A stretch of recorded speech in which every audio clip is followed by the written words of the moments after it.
নমস্কার সকলকে, শুভ সকাল। আজ আর আমার পরিচয় নতুন করে কিছু দিচ্ছি না। আপনারা সকলেই আমার সাথে অল্প বিস্তর পরিচয় হয়েছেন। আমি গত দুদিন আপনাদের এখানে আসতে পারিনি আপনাদের সামনে, যদিও বা আমি বিশেষ কিছু করে উঠতে পারছি না। একটু সামান্য আমার নিজের কথা শেয়ার করছি আপনাদের সাথে। তো সেটা আপনাদের পছন্দ হলেও ভালো জানাবেন, না হলেও জানাবেন। যাই হোক, আমি আমার স্কুল জীবনের কথা এর আগের ভিডিওতে কিছুটা বলেছি। আজকে সামান্য কিছু কথা বলি। আমার এক হোস্টেল জীবনের এক বন্ধু ছিল, তার কথা একটু বলি। সে আমার থেকে এক ক্লাস উঁচুতে পড়তো, কিন্তু উঁচুতে পড়লেও কী হবে, বয়সে বড় হলেও বা কী হবে, বন্ধুত্বের তো কোনো বয়স হয় না। তাই তার সাথে আমার খুবই ঘনিষ্ঠতা ছিল। হোস্টেল ছেড়ে আসার পরেও আমাদের যোগাযোগ ছিল।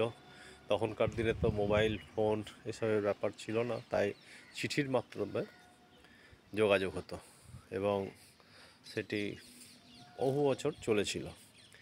মাঝখানে সেও হয়তো ব্যস্ত হয়ে পড়ে, আমিও সাংসারিক জীবনে ব্যস্ত হয়ে পড়ি, যার জন্য আর যোগাযোগ সেরকমভাবে ছিল না। যাক, মোটামুটি সমস্ত চাপ কাটিয়ে উঠে বিগত 4-5 বছর আগে আমার হঠাৎ ওর কথা খুব মনে পড়ে এবং আমার পাশে আমার এক বন্ধু আছে। ওরা যে গ্রামে থাকে, আমার সেই বন্ধু, সেখানেই তার ভাগ্নির বিয়ে হয়েছে এবং সেই গ্রামটির পরিচয় হচ্ছে বীরভূম জেলার গড়গড়ের গ্রাম, যেটা সিউড়ি বোলপুর রুটের মধ্যেই পড়ে। হ্যাঁ, সেখানে তার বাড়ি ছিল। তার খোঁজ খবর পায় এবং একদিন গিয়ে দেখা সাক্ষাৎ করব এটা মনস্থির করেছিলাম, কিন্তু আজ যাব কাল যাব এরকম করতে করতে বেশ কিছুটা সময় অতিবাহিত হয়ে যায় এবং পরবর্তীকালে খবর পায় যে সে গত হয়েছে, মানে সে আমাদের ছেড়ে চলে গেছে।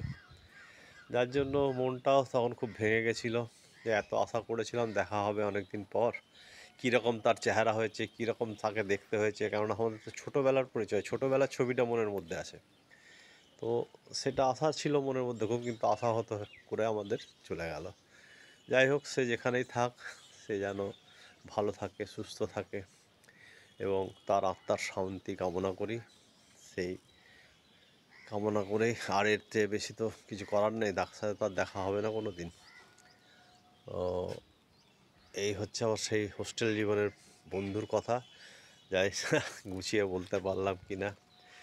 হ্যাঁ, আচ্ছা বন্ধুরা, যাই হোক, এবার দেখুন আমার পিছনে হয়তো দেখতে পাচ্ছেন একটা ছোট্ট বাঁশের বাঁধা হচ্ছে প্যান্ডেল। এটা আমার দুর্গা পুজো কমিটির তরফ থেকে হচ্ছে। সামনেই পুজো চলে আসছে, চারিদিকে সব সাজো সাজো রব। পুজো প্রায় আগত, মা আসছেন খুব শীঘ্রই। যাক, আপনারা মায়ের আশীর্বাদে সকলে সুস্থ এবং ভালো থাকুন, সকলে খুব আনন্দ উপভোগ করুন এবং সকলকে ভালো রাখুন। এই বলে আজকের আমার কথা শেষ করছি। নমস্কার, ভালো থাকবেন সবাই।